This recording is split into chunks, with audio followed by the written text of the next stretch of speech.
உலக நாடுகள் முழுக்க இன்னைக்கு இதை பத்தி தான் பேசிட்டு இருக்காங்க. கடந்த சில வாரங்களா ஈரான் பிரச்சனையால கண்ணா பின்னான்னு ஏறிட்டு இருந்த உலக கச்சா எண்ணெய் விலை ஒரு வழியா இப்போ $100 கீழே இறங்கியிருக்கு. அமெரிக்கா ஈரான் நடுவில் இருக்கிற பதட்டம் கொஞ்சம் குறையும்னு நம்புறதால தான் இன்னைக்கு இந்த விலை வீழ்ச்சி நடந்திருக்கு.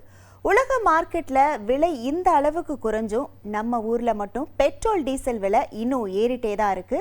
உண்மையை சொல்லணும்னா கடந்த 2 வாரத்துக்கும் கம்மியான நாட்களிலேயே இந்தியாவில் 5 தடவை பெட்ரோல் டீசல் விலையை ஏற்றியிருக்காங்க. இந்த குறுகிய காலத்தில் மட்டுமே பெட்ரோல் விலை லிட்டருக்கு கிட்டத்தட்ட $8 வரைக்கும் எகிரி இருக்கு. இதை பார்த்துட்டு மக்கள் எல்லாருக்கும் ஒரு சாதாரண கேள்வி தான் வருது. உலக மார்க்கெட்டில் கச்சா எண்ணெய் விலை குறையுது அப்படிங்கிறீங்க, ஆனால் இங்கே மட்டும் ஏன் பெட்ரோல் டீசல் விலை ஏறிட்டே போகுது அப்படின்னு தான். இதுக்கு பின்னாடி சில முக்கியமான காரணங்கள் இருக்குது. அது என்னன்னு ஒவ்வொன்றா பார்க்கலாம். முதலாவது விஷயம், ஈரான் பிரச்சனை உச்சக்கட்டத்தில் இருந்தப்பவும் அந்த ஹார்முஸ் ஜலசந்தி வழியாக வர்ற ஆயில் சப்ளை தடைப்பட்டுடுமா அப்படிங்கிற பயத்தாலையும் உலக சந்தையில் ஒரு பேரல் கச்சா எண்ணெய் விலை கிட்டத்தட்ட $120 வரைக்கும் போச்சு. அப்போ உலகத்தில் விலை அவ்வளவு ஏறியும் நம்ம இந்திய ஆயில் நிறுவனங்களான Indian oil, Bharat petroleum, Hindustan petroleum இதெல்லாம் உடனே மக்கள் மேலே அந்த பாரத்தை சுமத்தலை.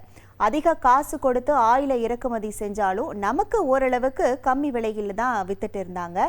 இப்போ உலக மார்க்கெட்டில் விலை கொஞ்சம் குறைஞ்சிருந்தாலும் அந்த நிறுவனங்கள் முன்னாடி பார்த்த பழைய நஷ்டத்தை ஈடுகட்ட இப்போ ட்ரை பண்ணுறாங்க. கச்சா எண்ணெய் விலை குறைந்தாலும் நம்ம ஊரில் பெட்ரோல் விலை இன்னமும் ஏறிட்டே இருக்கிறதுக்கு இதுதான் மிக முக்கியமான முதல் காரணம். அடுத்து பார்த்தீங்கன்னா, இந்த $100ங்கிறதே ரொம்ப அதிகமான விலை தான்.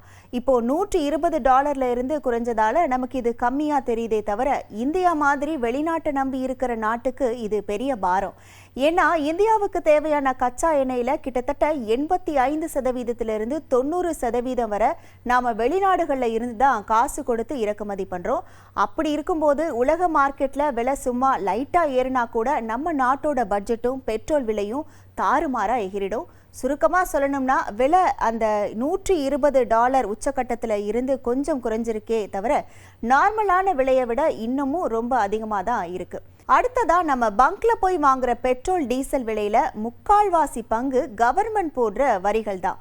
சென்ட்ரல் கவர்மெண்ட்டோட எக்ஸைஸ் டியூட்டி, ஸ்டேட் கவர்மெண்ட்டோட வேட் வரி, பங்க் டீலர்களுக்கான கமிஷன், அப்புறம் டிரான்ஸ்போர்ட் செலவு, ஆயிலை சுத்திகரிக்கிற செலவுன்னு எல்லாமே சேர்ந்த பிறகுதான் அது நம்ம கைக்கே வருது.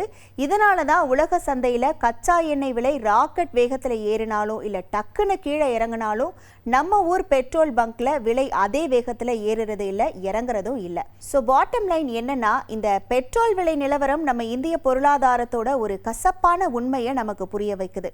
உலக சந்தையில் விலை குறைஞ்சாலும் நம்ம மக்களுக்கு உடனே அந்த நிவாரணம் கிடைச்சிடாது.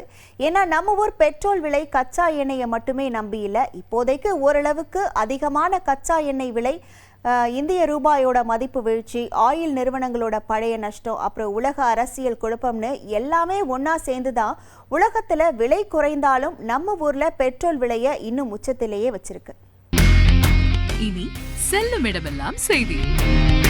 தந்தி டிவியின் வாட்ஸ்அப் சேனலை ஃபாலோ பண்ணினா செல்ல இருக்கும் இடமெல்லாம் செய்தி.